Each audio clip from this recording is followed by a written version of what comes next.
56.1 kilometers per liter. Sabi sa instrument panel. Accurate ba yan? So subukan natin. Tara, full tank method muna tayo.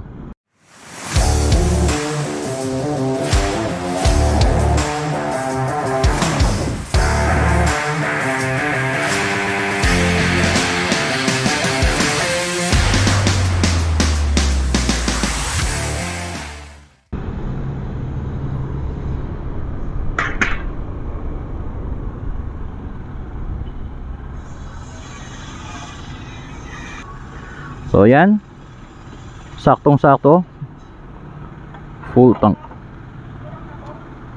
Okay na yan. Binablog ko kasi, sorry. Kaya daldal akong daldal eh. Okay. So before we start, so reset muna natin trip meter A. Okay, so 0-0 na. That's right. So good day once again mga Lodi Bros. And it's been a while since I uploaded our video regarding this Bergman EX. Pero ngayon we are going to do a review about kung gaano ka-accurate ang reading ng instrument panel, which is ito,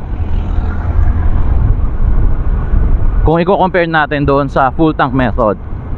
So nagarga tayo ng full tank and then maybe we will ride about 30 to 32 kilometers, something like that. Tapos babalik tayo, siguro mga more or less 60 kilometers ang ibabiyahe natin. Kasi doon naman nag-average yun yung tingin ko sa motor na to, mga 55 to 60 kilometers per liter. So we'll see. So buong biyahe natin, mag-average lang tayo ng mga 65 kilometers per hour na speed. So maintain natin yan as much as possible, kasi yun yung ideal na speed ng Bergman sa pang-araw-araw. Medyo na-curious lang ako gaano bang katakaw ang Bergman, lalo na ngayon na medyo bumigat pa siya ng 2 kilos. Before kasi ang Bergman Street 125 is 110 kilos, pero right now heavier na siya ng 2 kilos, 112 kilos na siya, the Bergman EX. So solo ride muna tayo. Wala mo na si Wonder Mom, wala mo ng OBR, para mas makita ninyo kung ano yung talagang actual kapag ka solo ride lang, actual fuel consumption. So time check, it's 10:30 in the morning.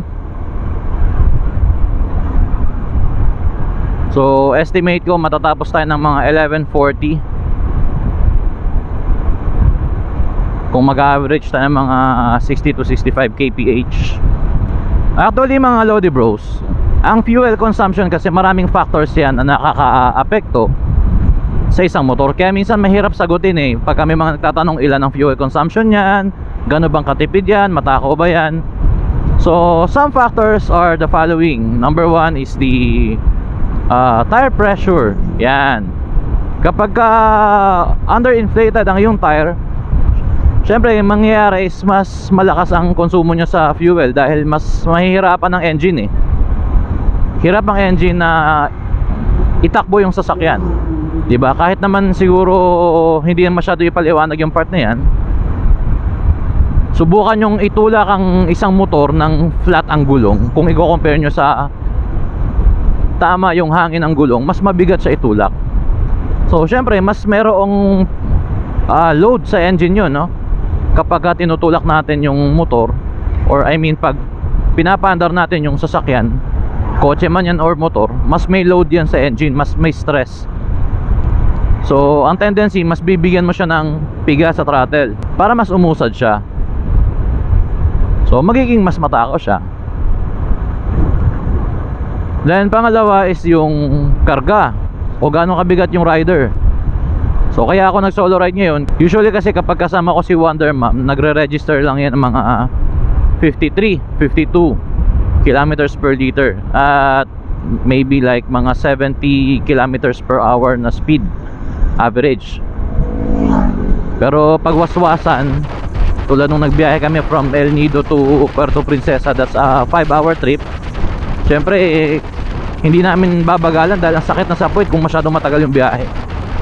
At an average of 85 to 90 kph, ang fuel consumption is around 43 kilometers per liter na lang. So talagang malaki yung difference. So meron talagang factors dyan, yung throttle habit mo. Pag piga ka ng piga, kahit gano'ng katipid ang engine mo, tumatakaw at tumatakaw yan. Then pangatlong factor is yung kondisyon ng makina. Kasi kapag wala sa kondisyon ng makina mo, syempre hindi na maganda yung kanyang performance, naapektuhan pa rin talaga yung fuel consumption niya. Then kasama na rin dyan next yung mga drivetrain. Yun, yung mga tinatawag, like yung kung di kadena ba yan, nasa kondisyon ba ang sprocket mo, nasa kondisyon ba ang kadena mo, baka mamaya pigil ang takbo dahil puro kalawang. And possible naman kapag mga scooters tulad nito na CVT naman ang gamit, tumatakaw kapag wala na sa kondisyon yung mga belt nya, tapos yung mga bola. Mapapansin nyo yan kapag worn out na ang inyong mga CVT belts and yung mga flyball. Medyo nagiging low speed na yung makina natin, yung motor natin. Kumbaga mas mahiyaw na dahil nga magana yung mga flyball,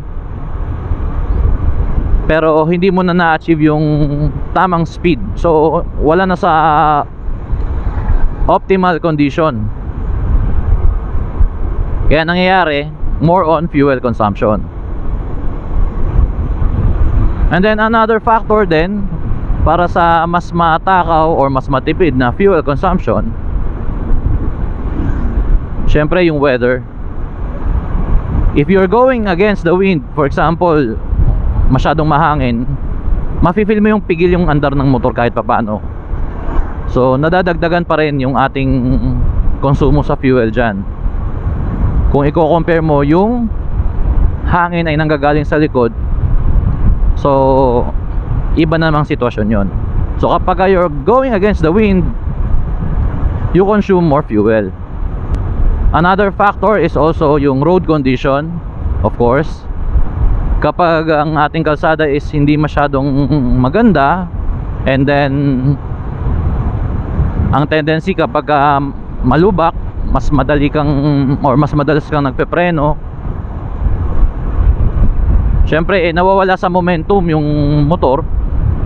Instead na nandun na siya sa higher ratio nung setting ng iyong pulley, dahil nga scooter ito, or kumbaga kapag meron namang cambio ang iyong motor, like may mga first gear, second gear, third gear, hanggang fifth gear or sixth gear pa yan, syempre kapag madalas kang nagpepreno dahil may mga lubak or may mga sirang kalsada, so binabawasan mo yung gear, napupunta ka dun sa lower gears na kung saan mas mataas ng konti yung fuel consumption kumpara sa higher gears. So same pagka lagi ka namang sa city. So yun, isa rin pala yun. Kapag city ride ka at laging matraffic sa dinadrivean mo, obviously magiging mas matakaw ang consumption. Kasi kahit na nakahinto ka sa traffic, tuloy-tuloy andar ng motor. So very elementary na yan, hindi na kailangan masyado ipaliwanag. Magko-consume at magko-consume yan ng gasolina. Kung ikukumpara mo sa highway ride tulad nito, mas relax ang engine, pero nasa mas mabilis ang iyong andar. Hindi ko kasi masabing nasa higher gears kasi wala man talagang gear ito dahil CVT ito. Pero in other term, nasa higher gear lagi ang motor kapag nasa long ride ka tulad nito. Also may isa pang factor for me is yung gamit mong langis. Kasi meron tayong tinatawag na viscosity level. Iba't iba kasi ang mga grade ng mga engine oils Marami ng mga explanations niyan sa YouTube, pero ang pinakamadaling paliwanag na lang dyan, thinner oils, better fuel consumption kasi magiging mas magaan sa engine. Kung i-compare natin sa mga thicker oils tulad ng mga 20W50, something like that, mas malapot ang langis na katulad nun, mga 20W50. So ang tendency medyo mas mabigat for the engine na umandar. Kaya kahit papaano, dagdag pa rin yun sa fuel consumption. Nagtrabaho kasi ako before sa isang engine oil company rin. So may mga trainings kami na in-attendan before dyan. Basta nagsisimula siya sa M, tapos merong red na letter O sa gitna. Pero for me, good na good ng 10W40. Hindi masyadong expensive, mga synthetic blend lang. Saktong-sakto lang yung labnaw nun. So those are the things that I think na nakaka-affect sa ating fuel consumption. So kung may mga gusto ko idagdag, pwede naman kayo magbigay ng inyong mga opinion sa comment section sa baba. Kasi yun ang purpose natin, to give info sa mga viewers natin. Sarap talaga dito ng tanawin, no? So for now mga Lodi Bros, ikakat ko muna ang video natin para hindi ako malobat dahil wala akong extra battery. So babalikan ko lang kayo kapag malapit na tayong magpa-refill, para makita ninyo yung actual na naubos na fuel, kung ilan yung kilometro na tinakbo natin, and then ilang litro yung dinagdag natin. Okay? So bye bye muna. Alright. So alright mga Lodi Bros, update. Time check 11:04. At dito na tayo mag-U-turn.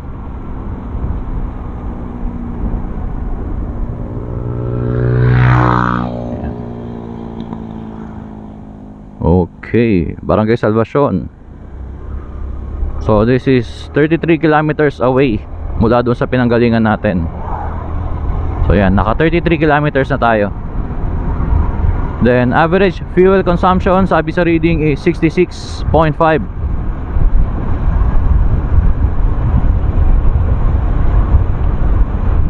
Let's go.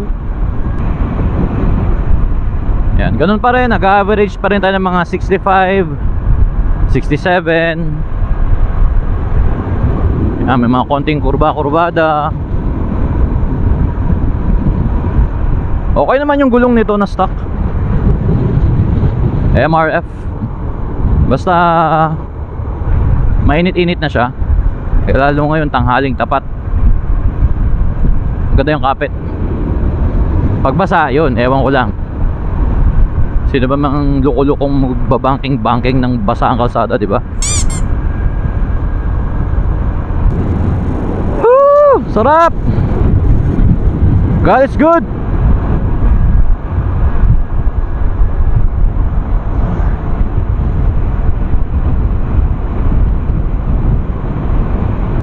Alright mga Lodi Bros, so malapit nang matapos ang ating experiment. So as of now, nasa 62.7 kilometers na ang ating natakbo or narating. Hindi man tayo tumakbo eh. And ang average fuel consumption natin as of now is 63 kilometers per liter. So time check, it's 11:36. So nasa isang oras din ang ating biyahe. Back and forth na yon. So 30 kilometers papunta and then 30 kilometers pabalik. So mag-refill na tayo dyan sa nearest gas station, dyan sa Shell sa unahan. So yun, average tayo ng mga 65. Kanina nagse-70 tayo eh, pero hindi na natin nakunan. So pinreserve natin yung power ng battery natin para maabot natin ito. Usually kasi less than an hour, lowbat na ang ating camera. So yan, paggas tayo dun sa Shell. Moment of truth. Full tank. Green lang. Full tank green. Isagad mo lang doon sa leeg.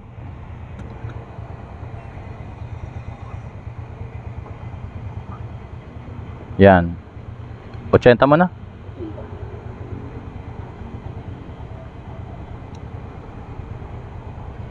Yun. Same na same. So 1.12 liters.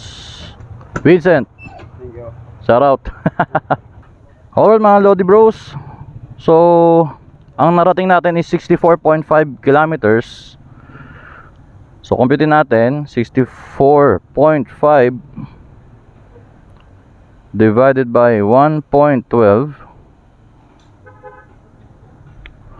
So, that's around 57.58 kilometers in one full tank. Average tayo ng mga 65 kilometers per hour.